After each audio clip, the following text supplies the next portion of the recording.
Hello दोस्तों, कैसे हो आप। उम्मीद करता हूँ सब अच्छे होंगे। आज मैं आपको एक ट्रिक्स के बारे में बताने जा रहा हूँ जो काफ़ी आपकी मदद करेगी कंपटीशन की परीक्षाओं में।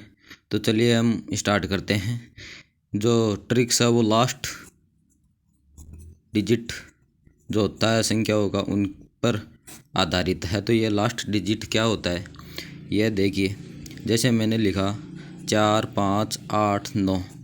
तो ये जो लास्ट की जो अंक है उसे ही लास्ट डिजिट बोलते हैं।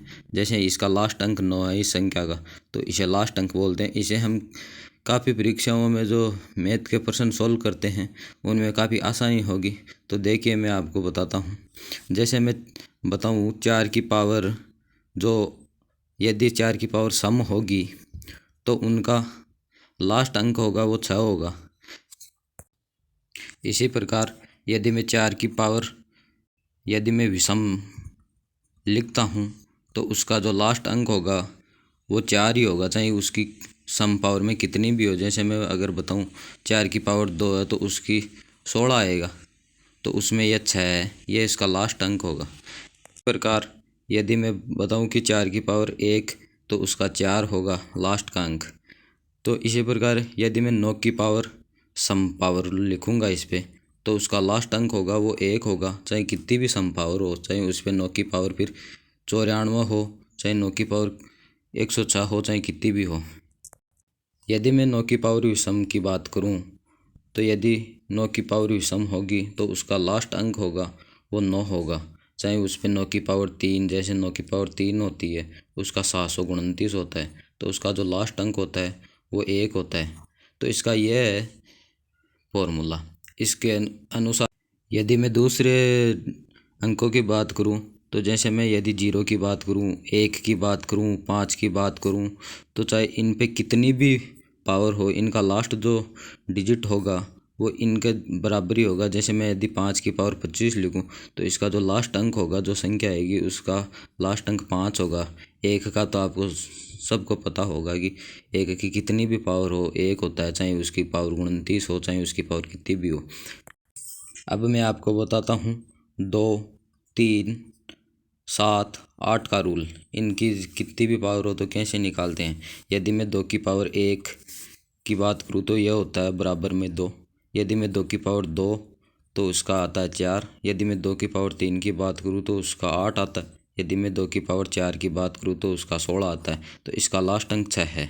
इनके बाद में इनकी रिपीटिशन होने लग जाती है। जैसे मैं फिर 2 की पावर 5 की बात करूँ तो यह 32 होता है। तो इसका लास्ट अंक और इसका लास्ट अंक, इससे फिर 4 अंकों के बाद में मैं 2 की पावर 9 की बात करूँगा तो इसका जो लास्ट अंक होगा वो इसके बराबर होगा। ऐसे रिपीटिशन होने लग जाती है। जैसे 2 की पावर 6 की अगर मैं बात करूँगा तो 64 हो जाएगा। इसका 4 है, इसका 4 है, फिर मैं इसकी 2 की पावर यदि 10 लिखूँगा ना यहाँ तो 1024 आएगा। तो ये 4, ये 4, ये सब बराबर होंगे। इसी प्रकार यदि हम 3 की बात करें तो 3 की पावर यदि 1 की बात करूँ तो 3 हो जाएगा। 3 की पावर 2 की बात करूँगा तो वो 9 हो जाएगा। 3 की पावर 3 की बात करूँगा तो वो 27 हो जाएगा। यदि मैं 3 की पावर 4 की बात करूँगा तो वो 81 हो जाएगा। तो इस प्रकार फिर इनकी भी 4 के बाद में रिपीटिशन हो जाने लग जाती है लास्ट अंक की। तो इसमें क्या होता है कि हम पता लगा सकते हैं कि इसका लास्ट अंक क्या होगा। तो इससे हम काफ़ी, जैसे प्रश्न आता है कि 5 की पावर 64 का मान यदि हमें कहाँ कैलकुलेशन करनी पड़े तो उसका हम उसे ऑप्शन से पता लगा सकते हैं। जैसे ए ऑप्शन है, बी ऑप्शन है, तो उनमें हम पता लगा सकते हैं कि इसका लास्ट अंक 5 होगा। और एग्जामिनर इसी हिसाब से आपको प्रश्न देता है, जिसे यह 5 होगा तो यह 5 आ जाएगा। दूसरे जो बी ऑप्शन देगा उसमें लास्ट अंक 6 देगा, किसी में 8 देगा। तो जो आपको पता होगा तो वहाँ लगा सकते हैं आप। जैसे मैं आपको एक एग्जाम्पल के हिसाब से बताता हूँ। जैसे आपको यदि बोल दिया जाए कि 4 की पावर 64 का मान क्या होगा तो आप सिंपली आप पता लगा सकते हैं। इसमें यदि आप 4 का इसमें डिवाइड करोगे जिसे रिमाइंडर इसमें 0 बचेगा। तो ये तो है नहीं कि इसका 0 यहाँ नहीं लगाना है आपको। यदि पूरा पूरा भाग जाता है तो उसकी 4 की पावर 4 ही कर देनी है।